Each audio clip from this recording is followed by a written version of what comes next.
Donald Trump ವೆನೆಜುವೆಲಾಗೆ ನುಗ್ಗಿ ಅಧ್ಯಕ್ಷನನ್ನೇ ಹೊತ್ಕೊಂಡು ಹೋದ್ರಲ್ಲ, ಅದೇ ರೀತಿ ನಮ್ಮ ಪ್ರಧಾನಿ ನರೇಂದ್ರ ಮೋದಿ ಪಾಕಿಸ್ತಾನಕ್ಕೆ ನುಗ್ಗಬೇಕು. ಅಲ್ಲಿರುವ ಟೆರರಿಸ್ಟ್ಗಳ ಕಿಂಗ್ ಪಿನ್ ಮಸೂದ್ರನ್ನ ಎಳೆದು ತರಬೇಕು. ಅದು ಸಾಧ್ಯ ಇಲ್ವಾ? ಅದು ಯಾಕೆ ಮೋದಿಗೆ ಸಾಧ್ಯ ಆಗುತ್ತಿಲ್ಲ? ಅಮೆರಿಕಾಗೆ ಸಾಧ್ಯ ಆಗುವುದು ಮೋದಿಗೂ ಸಾಧ್ಯ ಆಗಬೇಕು. ಭಯೋತ್ಪಾದಕರ ಮಾಸ್ಟರ್ ಮೈಂಡ್ ಪಾಕಿಸ್ತಾನದಲ್ಲೇ ಇದ್ದಾನೆ. ಮೋದಿ ಮನಸ್ಸು ಮಾಡಿದ್ರೆ ನುಗ್ಗಬಹುದು.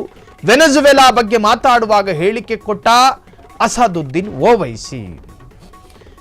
ಅಮೆರಿಕಾದ ಅಧ್ಯಕ್ಷ ಡೊನಾಲ್ಡ್ ಟ್ರಂಪ್ ವೆನೆಜುವೆಲಾದ ಅಧ್ಯಕ್ಷ ರಾತ್ರಿ 1:30 ಗಂಟೆಗೆ ತನ್ನ ಹೆಂಡತಿ ಜೊತೆ ಬೆಡ್ರೂಮ್ನಲ್ಲಿ ನಿದ್ದೆಗೆ ಜಾರಿದಾಗ ಈಗ ಅವರು ಬರ್ತಾರೆ, ನನ್ನನ್ನು ಹೊತ್ಕೊಂಡು ಹೋಗ್ತಾರೆ ಅನ್ನೋದು ಗಂಡನಿಗೂ ಗೊತ್ತಿಲ್ಲ, ಬಗಲಲ್ಲಿ ಮಲ್ಕೊಂಡಿರೋ ಹೆಂಡತಿಗೂ ಗೊತ್ತಿಲ್ಲ.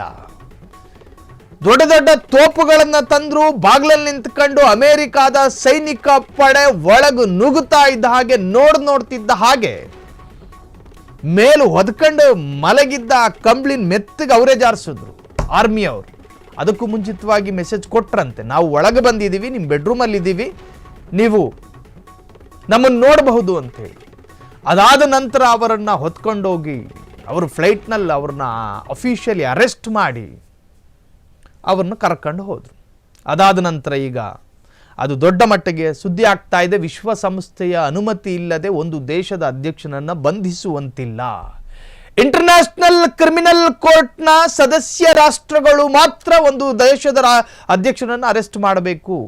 ಅಮೆರಿಕ ಇಂಟರ್ನ್ಯಾಷನಲ್ ಕ್ರಿಮಿನಲ್ ಕೋರ್ಟ್ನ ಸದಸ್ಯ ರಾಷ್ಟ್ರವೂ ಅಲ್ಲ. ಹಾಗಾಗಿ ಇದು ಒಂದು ಕಾನೂನು ಬಾಹಿರವಾದ ಅರೆಸ್ಟು ಅಂತೇಳಿ ವಿಶ್ವಸಂಸ್ಥೆಯಲ್ಲಿ ಚರ್ಚೆ ಆಗಲೂಬಹುದು, ಜೊತೆಗೆ ವೋಟಿಂಗ್ ಕೂಡ ನಡೀಬಹುದು.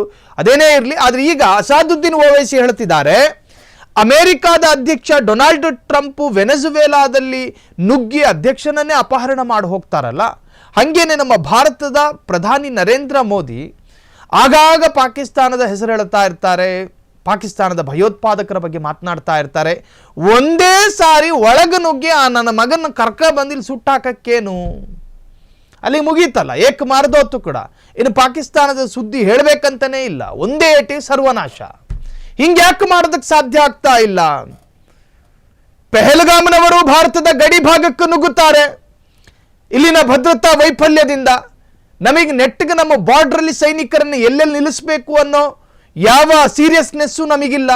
ಅವನು ಯಾವನೋ ತಲೆ ಮಾಸಿದ ಭಯೋತ್ಪಾದಕರು ಬಂದು ನಮ್ಮ ಭಾರತೀಯರನ್ನು ಕೊಂದು ಹಾಕ್ತಾರೆ.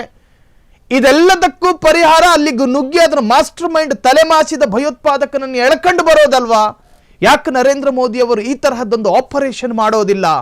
ಆಪರೇಷನ್ ಸಿಂಧೂರ ಮಾಡಿದವರು, ಸರ್ಜಿಕಲ್ ಸ್ಟ್ರೈಕ್ ಮಾಡಿದವರು, ಏರ್ ಸ್ಟ್ರೈಕ್ ಮಾಡಿದವರು, ಸಿಂಧೂ ನದಿಯನ್ನು ಬ್ಲಾಕ್ ಮಾಡಿದವರು, ಪಾಕಿಸ್ತಾನಕ್ಕೆ ನಮ್ಮ ಆರ್ಮಿರನ್ನು ಕಳಿಸೋದಕ್ಕೆ ಯಾಕೆ ಸಾಧ್ಯ ಇಲ್ಲ? ಅಲ್ಲಿ ಈ ಟೆರರಿಸ್ಟ್ಗಳ ಒಬ್ಬ ಕಿಂಗ್ ಪಿನ್ ಅಂತ ಇರ್ತಾನೆ. ಅದು ಲಷ್ಕರ್ ಎ ತೊಯ್ಬಾ ಆಗಿರಲಿ, ತಾಲಿಬಾನ್ ಆಗಿರಲಿ, ಮತ್ತೊಂದು ಮಗದೊಂದಾಗಿರಲಿ, ಅದಕ್ಕೊಬ್ಬ ಮಾಸ್ಟರ್ ಮೈಂಡ್ ಅಂತ ಇರ್ತಾನಲ್ಲ. ಈ ಭಯೋತ್ಪಾದಕರಿಗೆ ಎಲ್ರಿಗೂ ಕೂಡ ಅಪ್ಪನಂತಿರೋನು ಅವನು ಯಾವನೋ ಅಜರ್, ಆತನನ್ನು ಯಾಕೆ ಅವ್ರನ್ನ ಕರ್ಕೊಂಡು ಬರೋಕ್ಕಾಗಲ್ಲ? ಭಾರತಕ್ಕೆ ಕರ್ಕೊಂಡು ಬಂದು ನಾವು ಅಧಿಕೃತವಾಗಿ ಅಫಿಷಿಯಲಿ ಅರೆಸ್ಟ್ ಮಾಡೋಣ, ಅಥವಾ ಆತನನ್ನು ಗುಂಡು ಹಾಕೋಣ. ಅಸಾದುದ್ದೀನ್ ಓವೈಸಿ ವೆನೆಜುವೆಲಾದ ಬಗ್ಗೆ ಮಾತನಾಡಬೇಕಾದ್ರೆ ಈ ಅಭಿಪ್ರಾಯವನ್ನು ವ್ಯಕ್ತಪಡಿಸಿದ್ದಾರೆ.